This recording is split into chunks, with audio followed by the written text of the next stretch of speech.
साथियों नमस्कार। आज की हमारी चर्चा अक्षय तृतीया के ऊपर है। अक्षय तृतीया इस वर्ष कब मनाएं, क्यों मनाएं और कैसे मनाएं। तो कैलेंडर और ज़्यादातर पंचांग इस वर्ष 19 अप्रैल अर्थात रविवार को अक्षय तृतीया मनाने की बात कर रहे हैं। इस संदर्भ में मैं शास्त्र की पंक्ति कोट करना चाह रहा हूँ। शास्त्र में साफ साफ लिखा है, वैशाखस्य तृतीयाम तु पूर्व विद्धाम करोति यह हव्यम देवान गृह्णन्ति कव्यम च पितरस्तथा।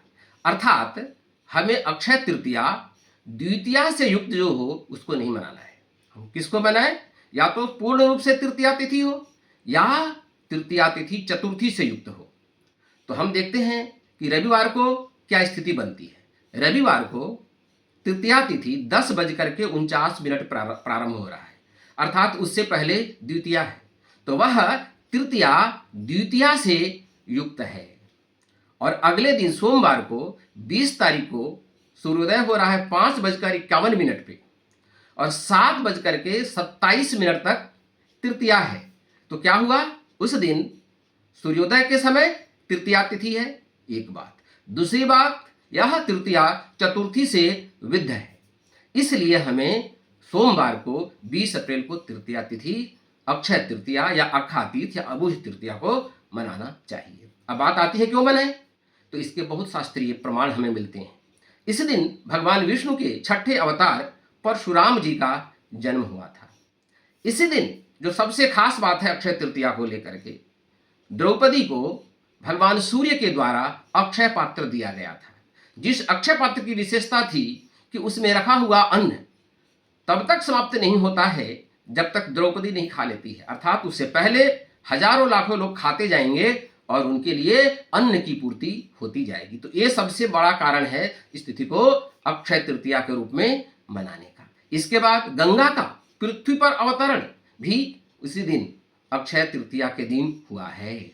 इसके अतिरिक्त वेदव्यास ने महाभारत की रचना अक्षय तृतीया वाले दिन चैत्र शुक्ल पक्ष की तृतीया के दिन प्रारंभ की थी। तो ये सारे शास्त्रीय प्रमाण मिलते हैं, इसलिए हमें अक्षय तृतीया को अपने सुख, समृद्धि, सौहार्द, वृद्धि के लिए मनाना चाहिए। अब बात आती है कैसे मनाएं। तो इस दिन हमें स्नान करके भगवान विष्णु की पूजा करनी चाहिए। यथासंभव जितना हो सकता है गरीबों को दान देना चाहिए। इस दिन जल दान का सबसे अधिक महत्व है। एक यहाँ परंपरा जुड़ गई कि सोना खरीदना चाहिए।